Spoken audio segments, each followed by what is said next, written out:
We are living in the noisiest era in human history, bombarded by endless notifications, opinions, and headlines. And yet, the answers to our modern chaos weren't just invented.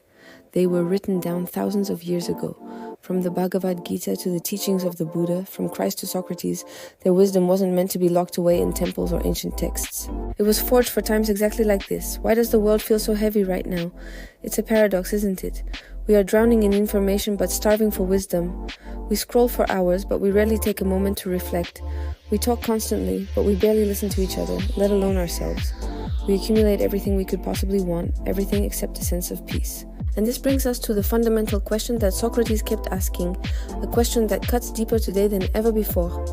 How many people truly know themselves? It's no wonder so many of us feel lost, anxious, and disconnected.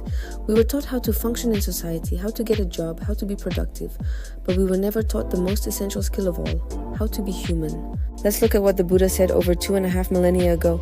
He taught that all suffering comes from attachment. Today, our attachments might look a little different. We're attached to our opinions, our online identities, the constant stream of noise, and a pervasive sense of fear. We cling to outrage and distraction like a safety blanket. And yet, Buddha's remedy is as powerful and relevant as ever. He said, calm the mind, see clearly, act with compassion. Just imagine for a second, what if our world, our leaders, our communities, what if we all just paused long enough to actually try that? The chaos wouldn't stand a chance. Now, let's turn to the Bhagavad Gita. In this ancient story, the warrior Arjuna stands on the battlefield, paralyzed by his own mind.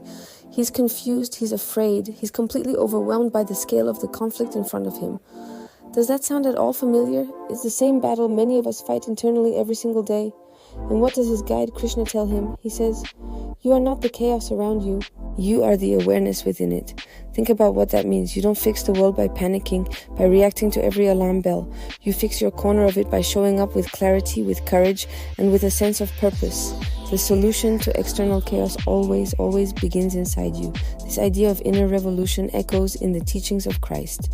He taught a radical transformation of the heart with a simple yet profound instruction. Love your neighbor as yourself. This wasn't a call for sentimental, passive niceness. This was a call for love as a powerful, world-changing force. A love strong enough to dismantle hate and rebuild society from the inside out. And surprisingly, even a philosopher like Nietzsche, who was famously critical of religion, arrived at a similar conclusion. He believed that true greatness emerges when we rise above fear, when we break free from herd thinking, and when we stop following blindly.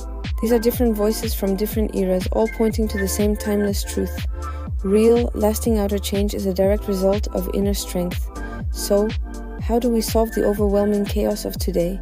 It's not by running faster, not by numbing ourselves with more distractions, and certainly not by blaming everyone else. The answer is to awaken, to consciously choose to step out of the noise. Pause. Reflect.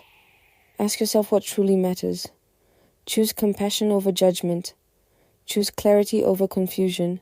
Choose consciousness over conformity. Because this ancient wisdom isn't old. It's timeless. And it's not just a collection of stories from the past.